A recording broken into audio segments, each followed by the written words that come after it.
it's Luce. Part 14 of 30, imposter syndrome. What do you do when things go wrong?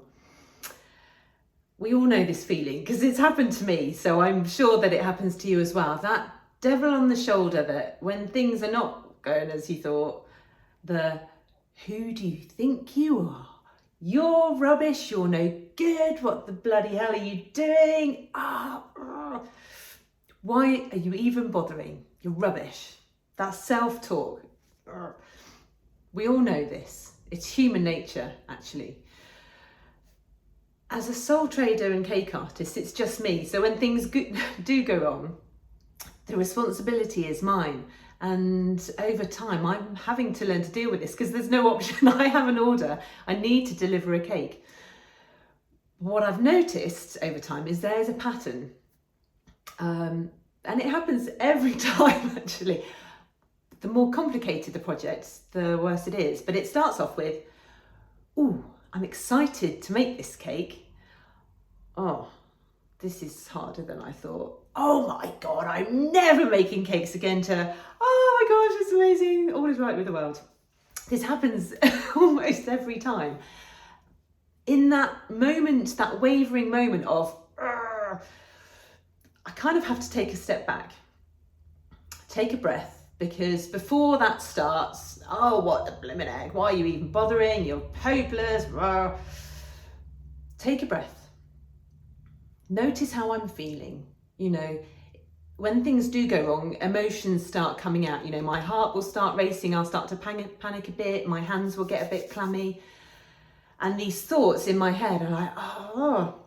So I notice this now. And look, if I'm midway through a project, it's not finished. So there's no way it's ever going to meet my expectations because I haven't got to the end yet. Part of it, I guess, is trust the process, have the confidence in yourself and what you're doing that you will get there. And now I know this process happens there. I'm familiar with it now. So in the first instance, it's recognizing when that happens. I take a breath and I separate out the emotions that are starting to build and the thoughts that I'm having in my head. We wouldn't talk to our friends like that, let alone yourselves.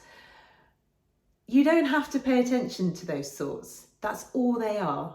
And so now I kind of turn it around. It's like, Luce, trust the process. You're not rubbish. You have a talent. Do the cake. Enjoy.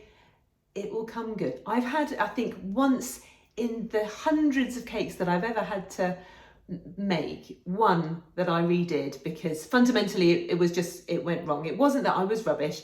I misinterpreted what I was trying to do and got to the point where I went, no, stop. You're not rubbish. You got this proportions wrong. I was trying to do the difficult. So this technically was a hard project. Started again, fine, all good. But it is recognizing that in the first instance. Take a breath. How am I? I'm okay.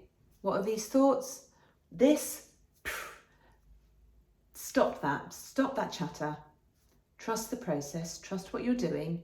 You're midway through and you know what will happen is that come the end, you'll be like, ah.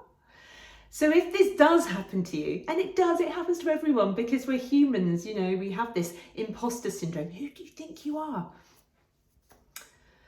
Take a breath, separate that thought, knock the chat off the shoulder and turn it around with, you've got this, you're okay, you've got a talent, what you're doing is all right.